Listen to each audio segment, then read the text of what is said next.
Dans cette formation, nous allons voir comment structurer une page de vente. Parce que créer une page de vente quand on maîtrise l'éditeur dans System.io, ce n'est pas un problème. Mais il faut comprendre la structure d'une page de vente. Qu'est-ce qu'on met dans une page de vente?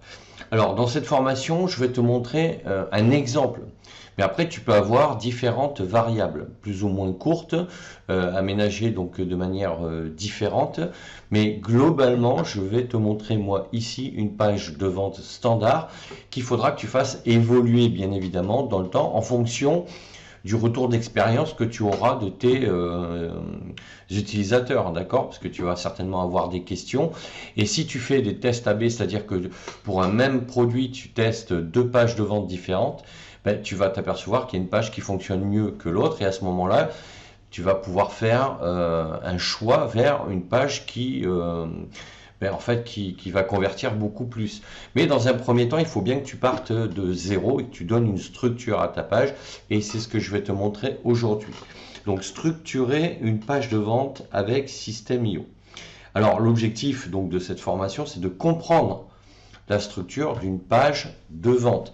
Alors, même si après, on va aller sur System.io pour voir comment on la structure, on ne va pas créer encore la page de vente. Ça, je te le montrerai dans une autre formation et une autre vidéo.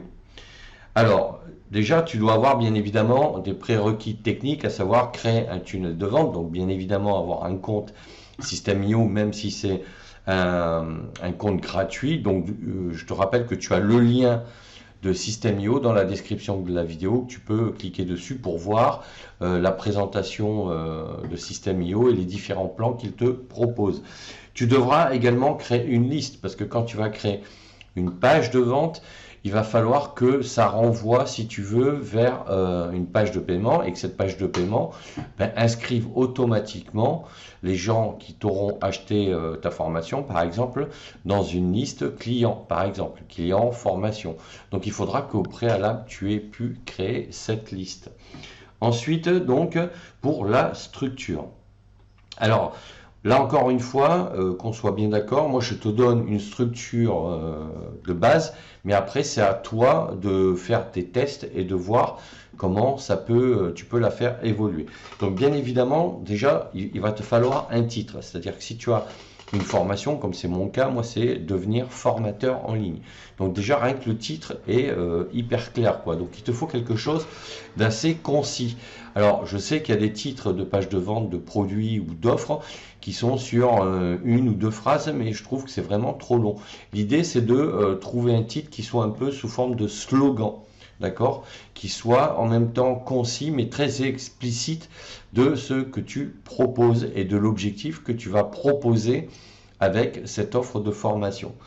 Ensuite, dans la première partie de ta page de vente, il va falloir que tu présentes la problématique, d'accord? Donc la problématique, c'est-à-dire que tu vas mettre en avant pourquoi toi tu as créé ce produit, parce que tu as rencontré toi-même ces mêmes problématiques. Et donc là, tu vas parler à ton audience, tu vas leur dire, voilà, certainement que vous rencontrez cette problématique, que vous rencontrez cette douleur, ces échecs, que vous n'arrivez pas à avancer dans votre vie, dans vos projets, parce que il y a telle et telle raison. D'accord? Donc là, tu poses le problème pour que les gens fassent le lien entre le titre de ta formation et donc la problématique que va résoudre ta formation. Et j'y viens dans la deuxième partie, donc tu vas proposer les solutions. Et à partir de là, tu vas commencer à énumérer sous forme de, alors ça peut être sous forme de liste à puces, d'accord, sous forme de titres qui proposent des solutions pour régler la problématique. Il faut que tu fasses le lien entre les deux, c'est incontournable.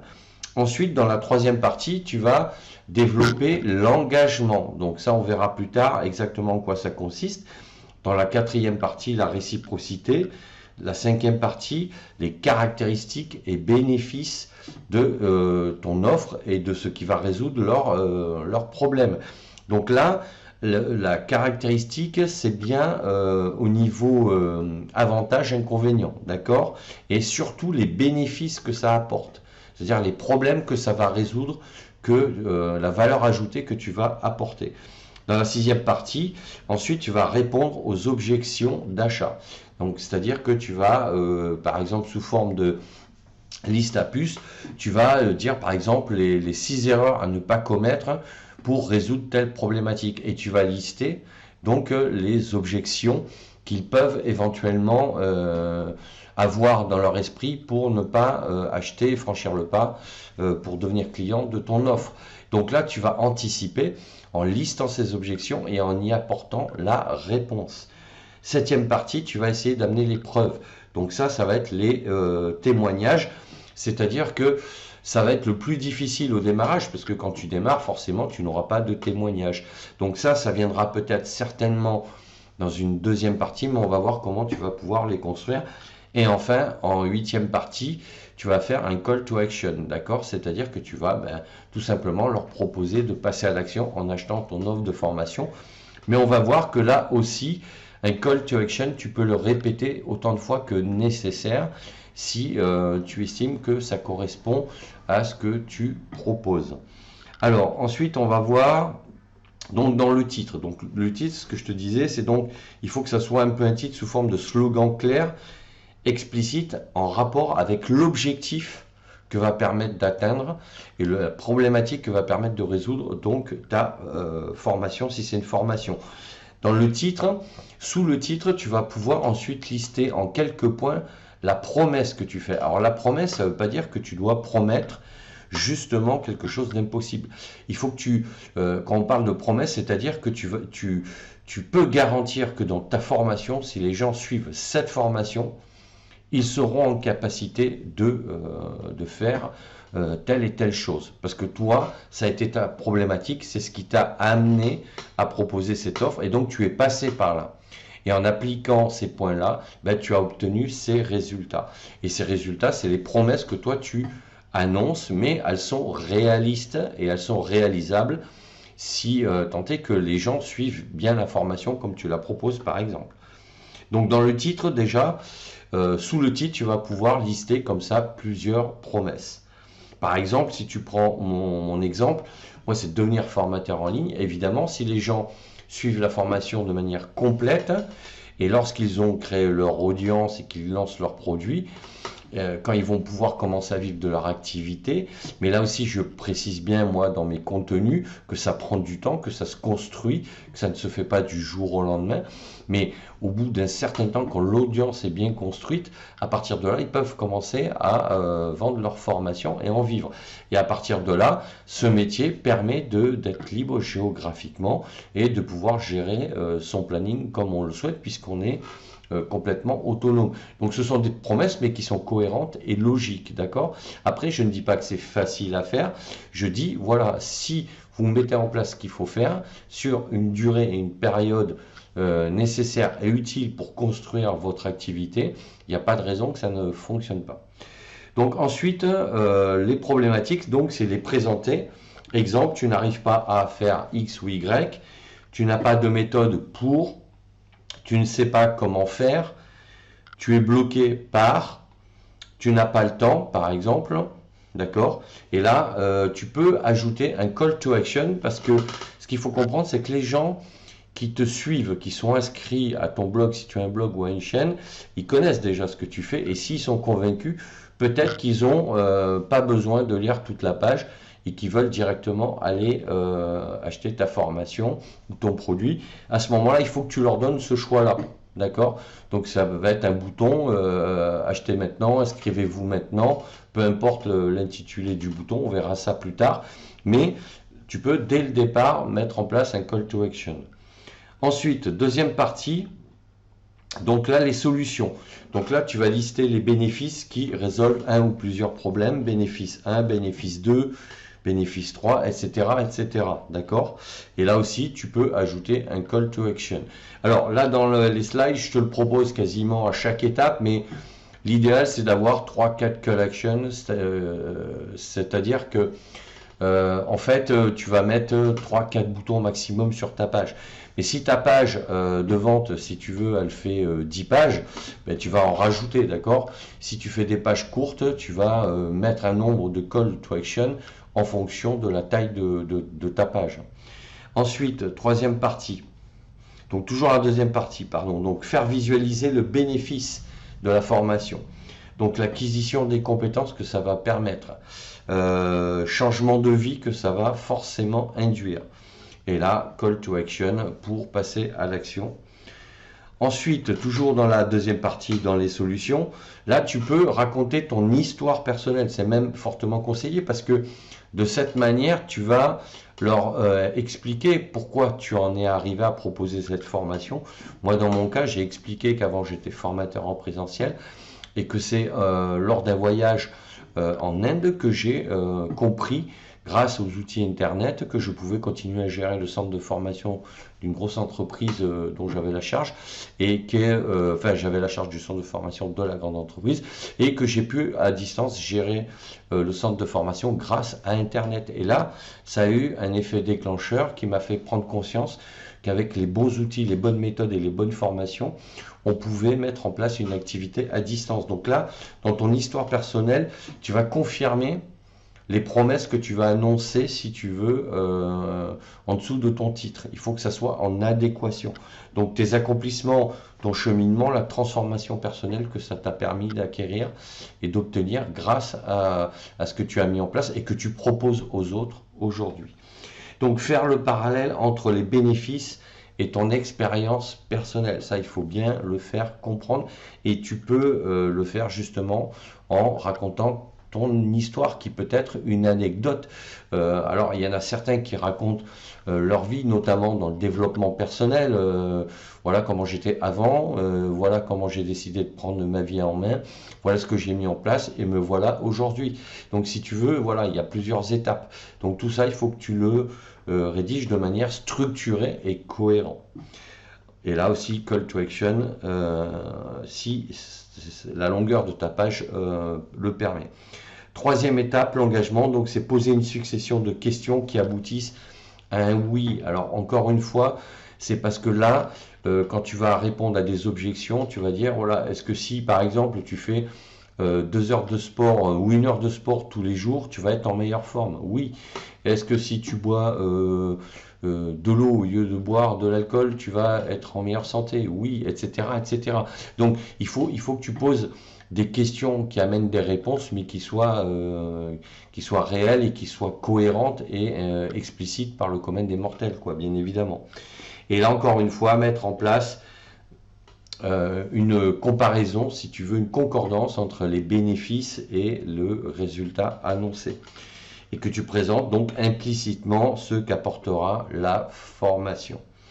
Et call to action si ta longueur de page de vente le permet.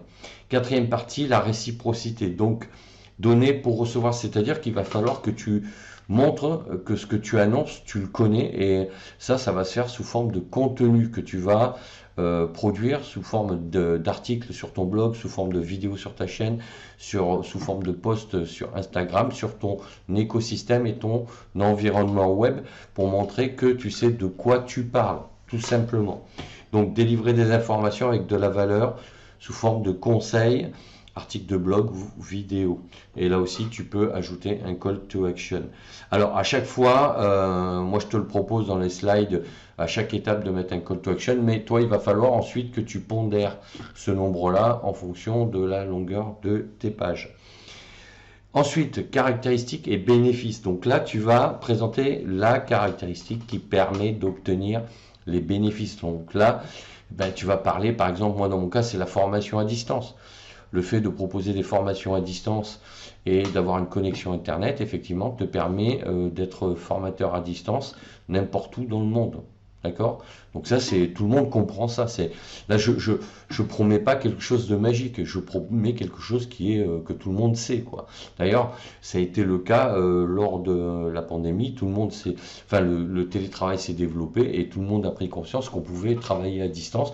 Alors peut-être pas dans tous les secteurs, mais ça a permis, j'allais dire, à l'ensemble de la population de prendre conscience que dans une grande partie de l'économie, on pouvait tout à fait mettre en place du télétravail, du travail à distance.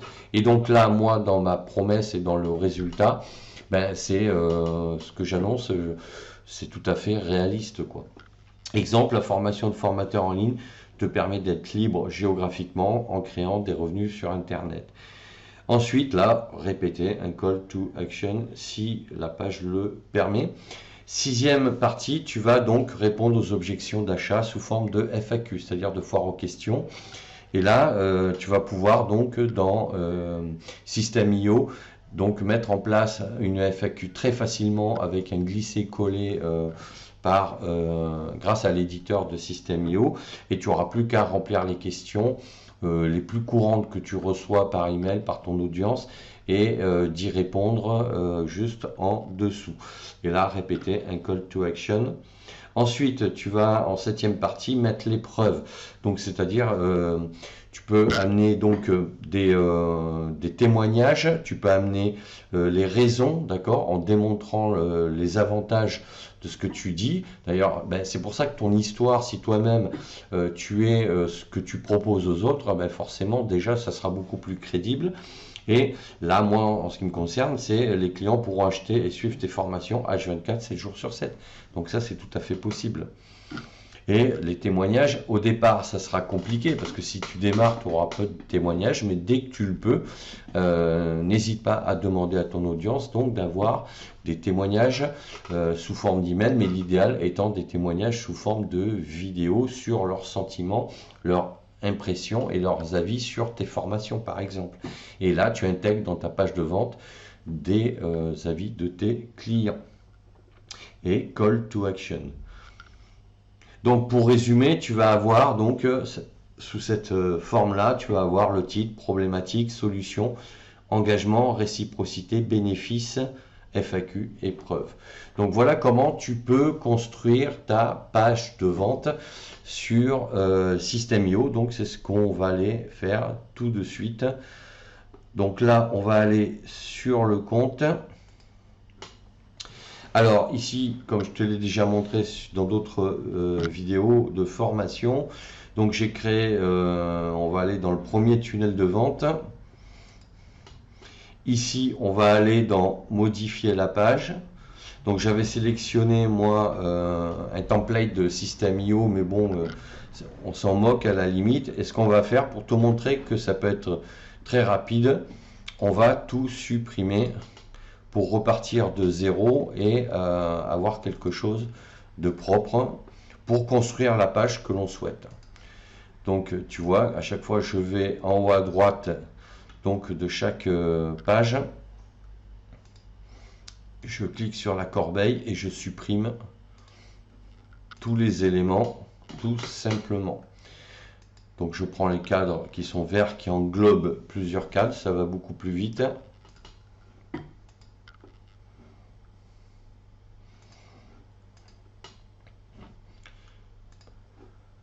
Donc là, ouais, il me reste ça.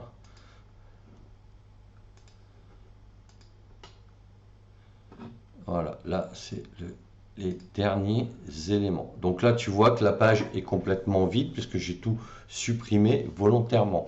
Et maintenant, on va commencer à utiliser l'éditeur comme je te l'ai montré dans une précédente vidéo. Donc là, normalement, tu sais déjà faire. On va glisser ici le titre. D'accord. Ici, on va glisser. Donc, je vais mettre que des titres qu'on va remplir pour avoir nos rubriques. D'accord. Et ensuite, alors, ce que tu peux faire, c'est que éventuellement, là, tu peux cliquer sur directement en haut à droite, dupliquer. Voilà. Dupliquer, dupliquer. Donc je regarde si on a 1, 2, 3. Voilà. Et maintenant, on va commencer à mettre les titres de nos rubriques de structure de page de vente. Donc ici, on va garder titre, parce que c'est la première chose que l'on doit saisir. Ensuite, on va mettre ici les promesses.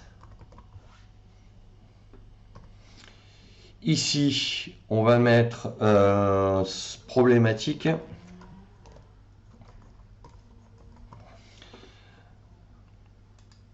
Alors, voilà. Problématique. Ensuite, ici, on va mettre solution.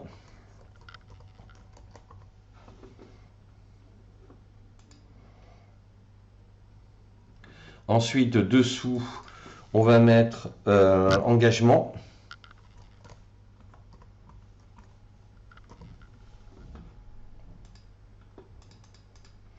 Ensuite, on va mettre réciprocité.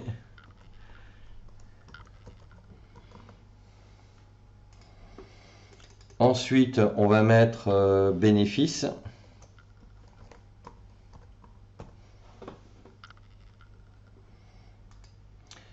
Donc là, je vais refaire à nouveau dupliquer parce que j'ai plus d'exemplaires.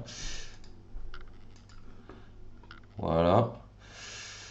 Donc bénéfice. Voilà. Là, on va modifier, on va mettre FAQ. Donc là, on va mettre preuve.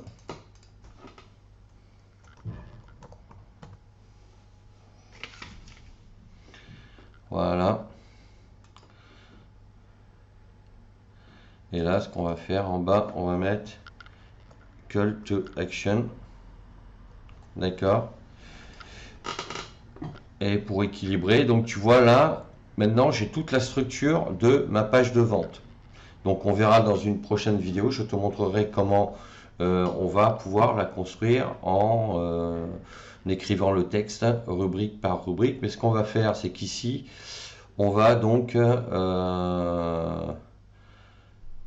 en dessous de solution, on va commencer à mettre un premier appel à l'action. D'accord. Alors évidemment, quand tu auras déjà une activité qui tournera avec une clientèle régulière, tu pourras te permettre, comme le font certains qui ont déjà de l'audience et une grosse activité, de commencer à mettre un call to action dès le départ, c'est-à-dire un bouton d'achat, par exemple. Mais au départ, tu vas pouvoir le mettre en dessous des solutions. Parce qu'il faut attendre que tu aies pu un peu leur présenter ce que tu leur proposes. Donc avec ta formation, les promesses, la problématique, les solutions. Et en dessous, tu commences par ton premier appel à l'action. Et donc que tu appelles à cliquer sur le bouton acheter maintenant, par exemple. Ensuite, tu vas parler donc d'engagement, réciprocité, bénéfice. Pareil, tu vas rajouter ici. Alors, je vais te montrer une autre façon de faire. Ici, quand tu es sur l'encadrement bleu, tu vas pouvoir donc faire dupliquer. D'accord? Donc on a dupliqué et je vais faire un glisser pour l'amener en bas. Voilà. Et tu vois qu'en faisant un glisser, j'ai donc répété un call to action. Donc si tu as créé un bouton, tu le crées une seule fois et après tu n'as plus qu'à le dupliquer. Tu ne vas pas le refaire à chaque fois avec tous les liens et le texte à l'intérieur du bouton. Donc ensuite, donc là on a dit, alors on va le mettre plutôt sous bénéfice, voilà, juste avant les FAQ. Voilà. Donc là aussi, tu vois, tu mets un call to action après les solutions. Là, tu leur parles d'engagement, réciprocité, bénéfice. Donc celui-là, je vais le supprimer parce que du coup, voilà. Tu leur parles de bénéfices et après les bénéfices, tu peux faire un rappel avec un call to action. Puis tu vas avoir les FAQ, donc les questions-réponses, les preuves et dessous, tu vas rajouter un call to action. Alors, ce que je vais faire, contrairement aux autres vidéos où je n'ai pas enregistré le travail parce que l'objectif, c'était de voir comment on utilise l'éditeur. Là, en revanche, en haut à droite, je vais cliquer sur enregistrer. C'est-à-dire que lorsqu'on va revenir sur ce même tunnel de vente, cette structure sera déjà existante et on va pouvoir commencer à créer notre page de vente avec des images, avec des vidéos et avec des liens, etc., etc. Donc voilà ce que je voulais dire sur la structure d'une page de vente. Donc n'hésite pas à me laisser un commentaire et sache que tu as le lien justement de System.io dans la description de la vidéo et tu peux déjà aller voir en quoi ça consiste, quels sont les différents types de plans qu'ils peuvent te proposer, en sachant que tu peux commencer à t'inscrire gratuitement pour créer un compte et commencer à mettre les mains dans System.io pour apprendre à utiliser l'outil. Je te dis à bientôt pour d'autres formations et d'ici là, porte-toi bien. Ciao, ciao.